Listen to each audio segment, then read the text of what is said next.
Good morning. This is JD with the Biz Kidz Podcast, and we're excited you're back here today to join us to learn about entrepreneurship, find out how you can start a business or side hustle. Today, I have with me Jennifer Johnson, an entrepreneur and the owner of True Fashionistas.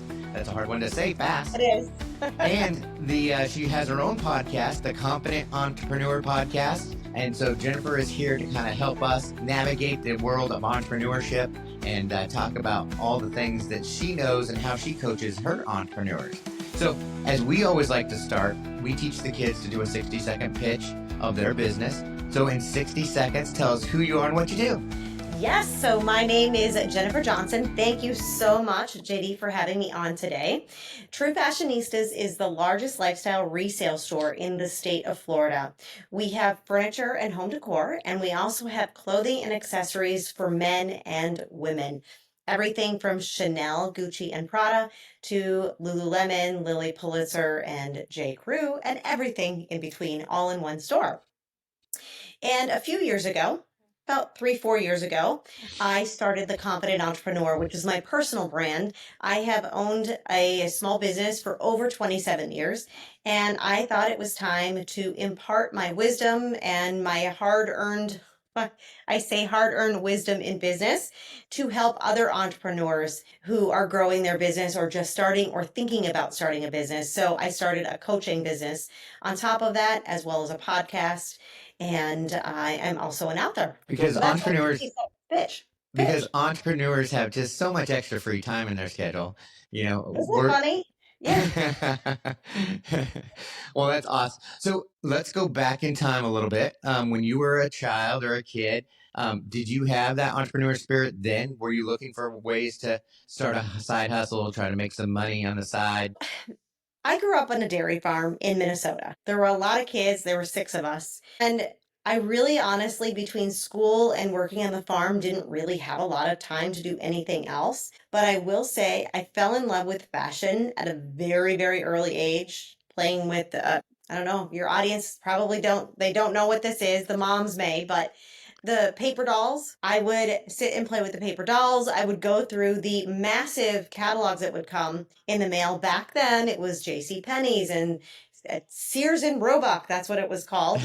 Montgomery Ward's. Do you remember those? I remember them. I remember all. They were like this thick. And I would flip through them and look for clothes and pretend that I could call, because that day we didn't have internet. We had to actually physically call. I'd pretend, that I could order all this stuff. So I feel like I always had it in me to do something like what I'm doing right now, but I never really had the courage or the ability to start a business at a young age because I was on a farm and we lived so far from everybody else. But I would imagine that if I lived in town or something, I certainly would have started a business. Because you got to remember, this was before the age of internet. Internet at that point, I guarantee you I'd probably figured out a way to do a wholesale clothing business. There's no question in my mind. Or even a cell phone. Yeah. Well, we didn't have any of that. Yeah. So this is going to really date me, but we had what were called party lines. Yep. So we picked up our phone. We could hear, and the neighbors were on the phone. I got a really good education some days because I could hear what they were saying. It was crazy. We didn't, no cell phones. So did your parents ever kind of tell you the business side of the farm? Did you guys ever talk about the business? Because you're in it, you're working, you had to sell the products. You know what? Ironically, they never really did, but we as kids kind of, did the whole eavesdropping thing. And so we heard what was going on, and we knew what a tough time it was because farming is a tough business, still is to this day. And they did so much to keep it going and to keep the wheels turning in the business. So we did, but it wasn't directly them talking to us. We were eavesdropping. We just had our big Biz Kidz Expo this last weekend, and we had a young lady that made her own goat milk soaps. And so she's on a farm, and so she actually has the goats. She milks them. She makes her soap out of the goat's milk. And it was very interesting to see. That's awesome. You don't run into those kind of products that often. It's usually the bracelets, the cookies, the lemonade. But yeah, she went the extra mile on that one. I love it. So where did you kind of at the point start thinking entrepreneurship? Did you go off to school? Did you get a job right away? So no, actually, It's a very long story, and I'll just do the abbreviated version. What launched me into this was I started working for a company right out of high school, really. And they were a small family owned company, and I really loved what they were doing. Loved it. And I got married. And right as I was going through the planning process of planning weddings, I'm like, man, this is easy. I think I can do this. So I ended up becoming a certified wedding and event planner while I was getting married, and right after I got married, I started the business. So I started a wedding and event planning business, which in fact turned into a bridal shop and then turned into wedding rental business. Because, like you said, entrepreneurs, we all say time. But I feel as entrepreneurs, we just keep finding gaps in the market and gaps in service, perhaps, and go, you know what? We need to do this, and we need you identify things. You see things through a different lens sometimes when you're an entrepreneur. And that's what I did. I just kept filling the gaps, and I started from there. So but it wasn't an accidental entrepreneurship kind of situation.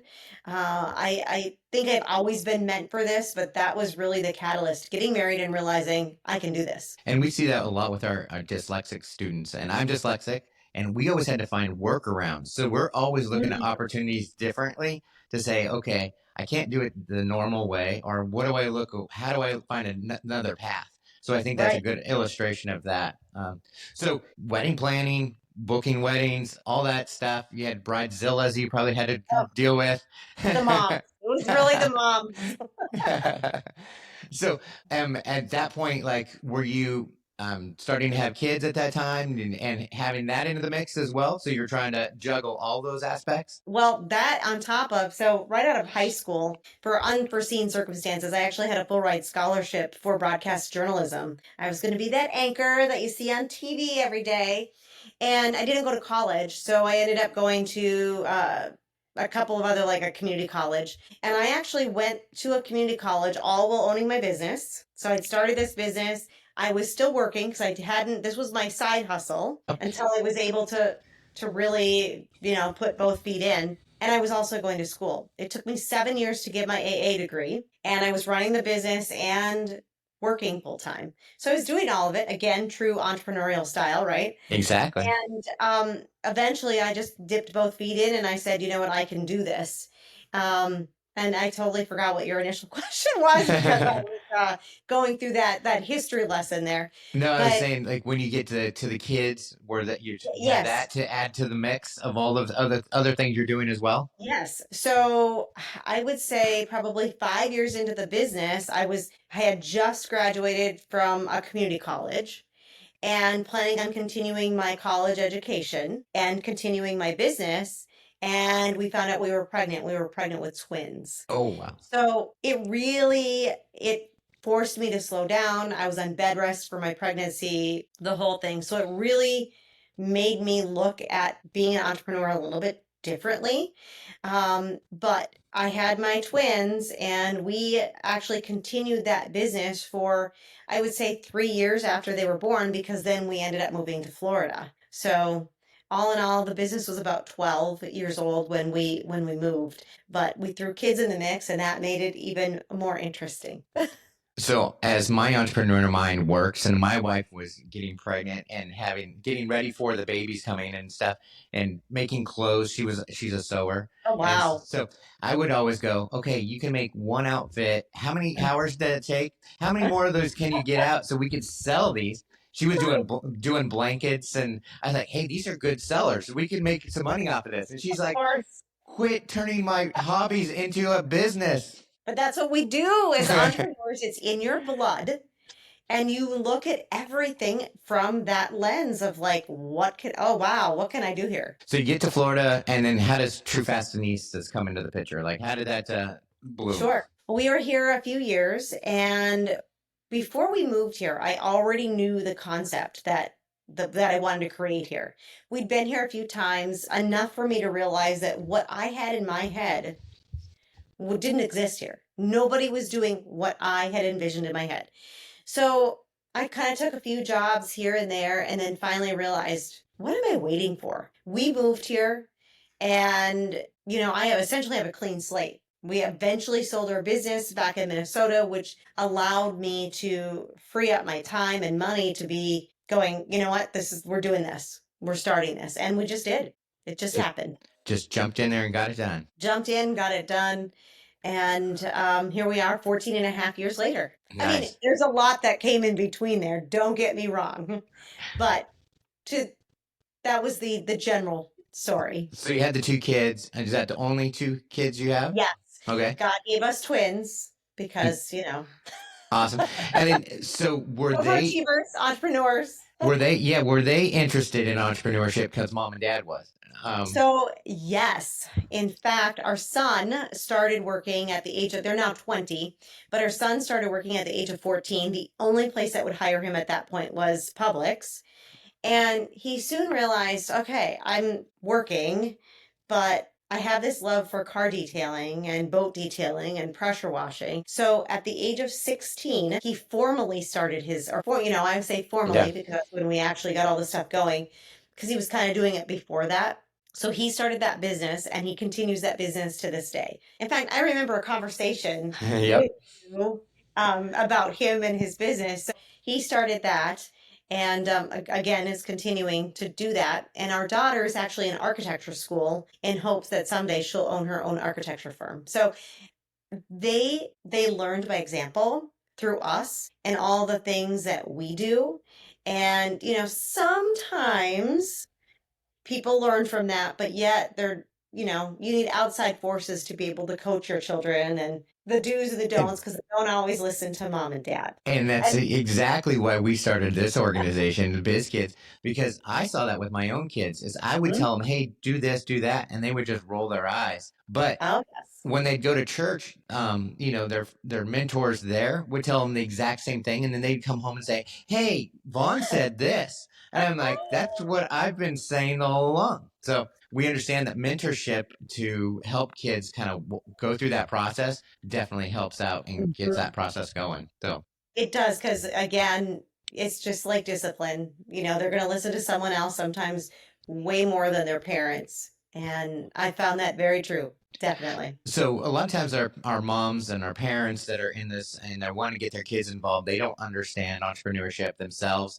They never started a business, but their kids have this kind of dream to do that. What kind of advice would you give to moms to say, hey, give your kids the opportunity to try? So really 2 things. Number 1 is don't shut them down. Don't poo-poo the idea, right? Don't be like, oh, that's a crazy idea. Why would you want to do that? And give them all the reasons why they shouldn't. Do not do that, because that just stifles anything that they have in their head. And you want to foster that creativity. You want to foster that in your child, because they approached you about an idea that they had, and they're pretty proud of it, and as they should be. So that's number 1. And number 2, know again that they may not want your advice or may not listen to your advice. It may fall on deaf ears. Find a mentor for them. Find somebody outside of your family, your household. And again, not a grandma or a grandpa or an aunt or an uncle, somebody completely separate from your world that can help mentor your child, because they will be worth their weight in gold. Great advice. And yeah, anything that you can do to bring other people around to kind of help build up their confidence level and get them comfortable with doing what they're doing. And then what we teach is celebrate the failures. We have to let our kids know it's okay. It's part of the process to have failures along the way, because a lot of times you get that one failure and you just want to quit and give up and go away. And so we try to tell parents, give them the opportunity to fail. And I love that, because it also goes back to trust that process. Trust the process of, I don't call it failures, I call them hiccups. Trust that hiccup that happened, but learn from it. That hiccup is trying to teach you something, but you have to be open enough to go, what did that teach me? So you can't think negatively about it. Think positively about it and say, what was that trying to teach you? I have the saying, everybody's heard me say it, things in life don't happen to you, they happen for you. What's the reason for this product or this service to not have worked? What could I have done better? What can I do better in the future? Exactly. Now, as the confident entrepreneur, what do you teach your students about confidence? Because I know a lot of people on the same subject, we have the naysayers that tell us we can't do it. You're not good enough. you're not pretty enough, you're not smart Mhm. enough, all those things. What do you teach your students about building up that confidence level? Well, it all comes down to just doing it. So I was just having a conversation with someone about how hard it is to make phone calls when you're cold calling someone. And my advice to them with that was just do it for a week. Just keep putting in the reps because every time you put in the reps to do it, it gets easier and easier and easier every time. And then all of a sudden, it just becomes something indoctrinated into you that just becomes second nature. So you just have to do it. It's going to be uncomfortable. I'm not going to lie to you. It's not going to feel comfortable. But as many of us have always heard in our life, perhaps, that there is no growth in comfort. You have to be uncomfortable in order for something to stretch you. And that would be my advice. Just I do the thing. I learned that the hard way because I was failing at other businesses that didn't work, and I went to work for a telemarketing company. And Mm. I sat on the phone, and you talk about the first week, a very rough week of being told no 100 times a day. But then I realized that the more calls I made, the more sales I was getting. So Mhm. I just had to focus on making it. It was usually 100 dials before I'd get a yes. And so it broke me. And Mhm. I saw people come into that telemarketing unit and they couldn't even make it to lunch. They're crying, Yeah. they're out in their car, they quit, they walked out. So you Yeah. just got to keep on plugging away at it. Keep doing the reps. Exactly. So what advice would you give to kids to come up with an idea of like start a business? What would you say to give them inspiration to do so? What do you love to do? What is something that really ignites passion in you? Because as you get older, you will find that the things that you're passionate about that you do make you don't feel like you're working. It doesn't seem as hard. It comes easier. It's easier to sell that product or that service when you're behind what it is that you like to do. If you're selling a widget that you don't use, you don't like, you don't even care about, how many widgets do you think you're going to sell? Not many, right? But if you love that widget and it's the best widget or best service ever, you're going to sell tons of them because not only you can feel that passion and have it, your customers or potential customers are going to see your passion for it and are going to jump on board. Have you seen any kids' ideas that have come past you that you said, hey, this is a great idea? Something that kind of stood out? I know that's a Yeah. tough one to kind of throw on you.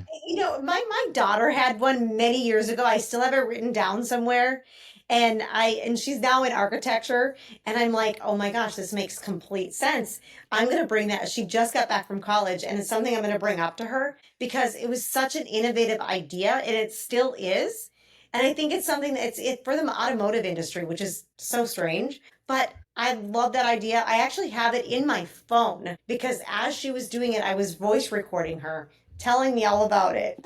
Just like, that is so cool. And then how do you deal with copycats? Like, so you as an entrepreneur, you open this business, and then I'm sure you Mhm. had somebody that said, hey, I can do that too. And they took your idea and tried to do their way. What do you say to those people that are the naysayers and the copycats? So that's funny because I actually have a very personal story with starting my business. I won't get into it, but it hit very close to home when you said that because I did have somebody who did that exact same thing. And at first, I had that trepidation of, oh my gosh, I'm done. I'm done. But again, remember, these things happen for you. They don't happen to you. So the lesson that I learned, which I didn't learn until I was outside of the situation, was it only happened to make me better. So anybody that's copycatting or trying to do what you're doing, good luck to them. Be gracious, be kind. You know how much work it takes to do what you're doing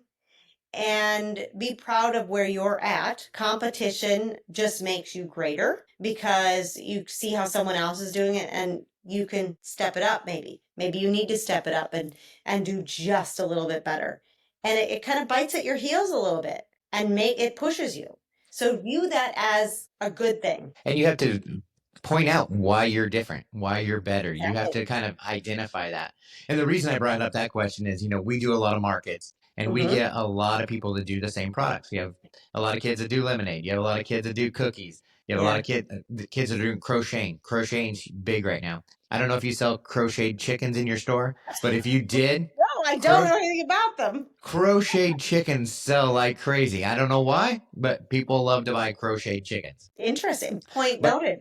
But I see a lot of kids get discouraged when they set up their booth and then there's another kid that's selling the exact same product. They're like, oh, I don't have much of a chance. But that's their opportunity to say, okay, how am I going to make myself different than my competition? And shine. Yes. Yeah. And a lot of times that's just the fact of how they go out and present themselves, because a lot of kids want to hide behind their table. They don't want to talk to people. But there are other kids that go outside the front of the table and pull people in and say, have you seen this? And talk to them. So it's getting them out of that comfort zone, to, like you said, getting out of that comfort zone, doing the things that are uncomfortable, that you're going to have the best growth. So. Right, because who's gonna sell more? Yeah. The person that's out there talking. So final words, what advice would you give a mom or a dad that wants to get their kids out there to try entrepreneurship? What would you tell them to do? And I'm because a lot of people say, just do it, get out there. I know that's an easy way, but would there other advice that you would give them to say, go ahead, try it. Don't be scared of failure. Listen to your child. Listen to what they're saying to you.